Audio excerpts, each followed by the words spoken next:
What's up, what's up, what's up? It's your man, Chazz Ellis, once again answering the questions that you asked me. Make sure you go to the ChazzEllisProject.com to get a consultation. Also, if you want to ask a quick question so you can get a little bit more in-depth answer, or if you just want to make a donation. Also, go to Ask Chazz Ellis on Facebook if you want to be a part of some of the discussions we're having. The Chazz Asks, things of that nature. If you want to get on that, go to Ask Chazz Ellis on Facebook. Make sure you like it.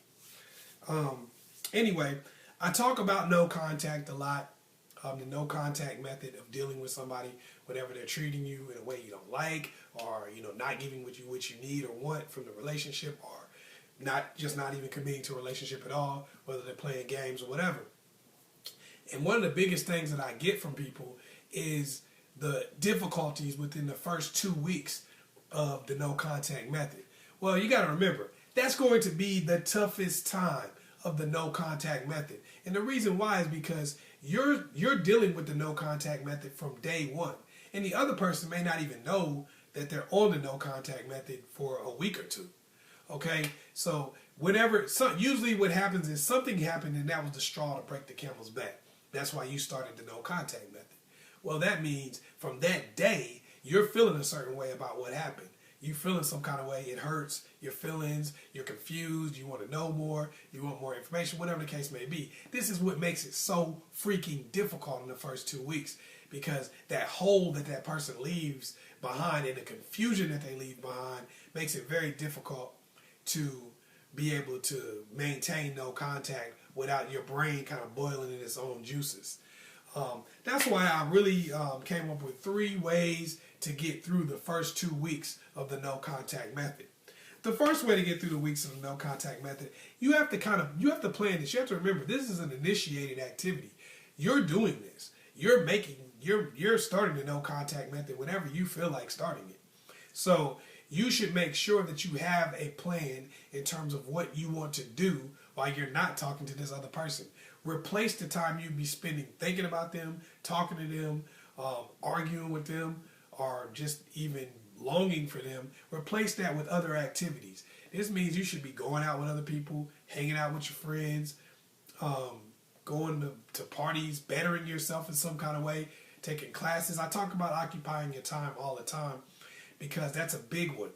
Like I said before, your brain kind of boils in its own juices. If you leave yourself in a certain place, then all you have time to do is think about what they didn't do for you. Think about how they treated you. You sitting there talking about something. Oh my God. Dang. I wonder what they doing right now. Oh, they probably having sex with somebody else. I know they are. They probably putting whipped cream on it and everything. You're thinking these kind of things because you don't have anything else to do. You're thinking about all kind of stuff. You watching Sesame Street on TV just laying there. Oh, God. I bet Big Bird probably smashed. I bet he did.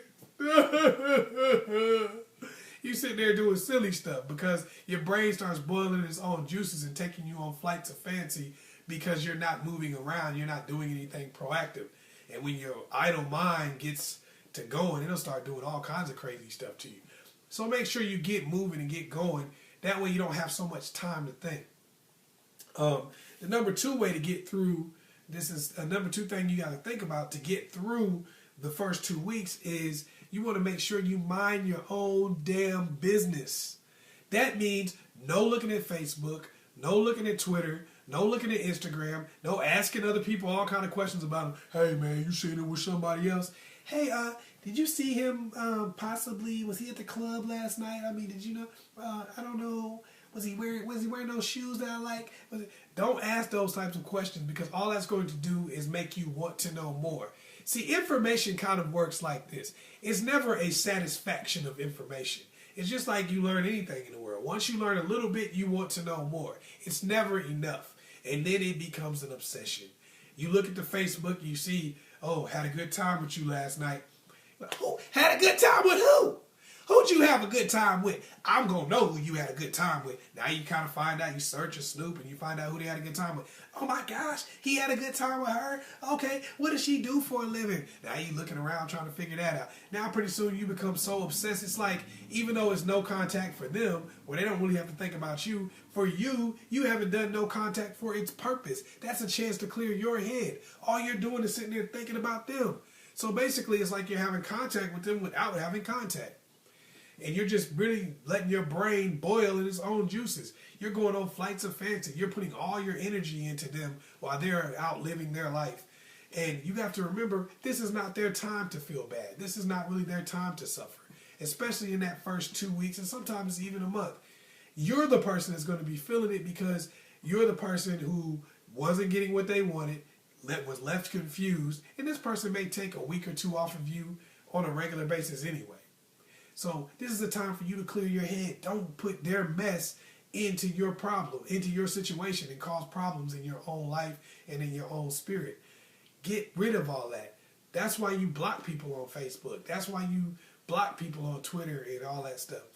You do that so that you don't get information. You don't want any extra information. It's not going to do anything but make you feel worse and make you need more. And the last one, the last step to getting over the first 2 weeks is you have to find somebody to talk to. I know that sounds corny.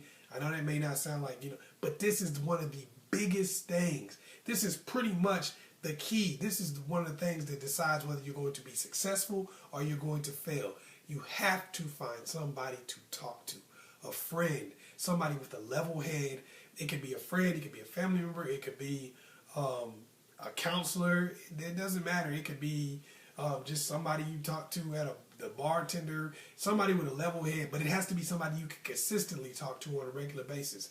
That's why I do the consultations and quick questions and stuff like that, because I know people need an outlet sometimes.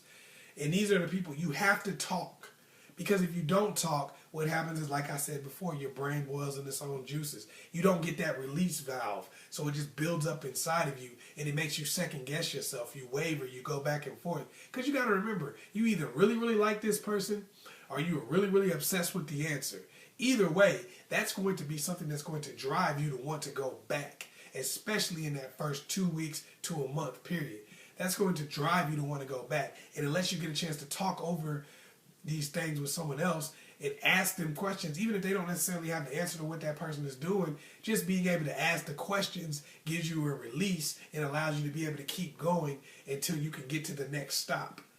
These are some of the things that keep you strong so you can make it through that first 2 weeks to a month. Hopefully I was able to help you out. Once again, it's your man, Chazz Ellis. Make sure you go to the ChazzEllisProject.com, get a consultation or a quick question, or if you want to make a donation or whatever. Also go to Ask Chazz Ellis on Facebook and be a part of some of these discussions that we're having. Look at some of the quotes that I put up, different things like that. It's your man, Chazz Ellis. Oh, make sure you like and subscribe and share this video with somebody else you know needs it. Peace.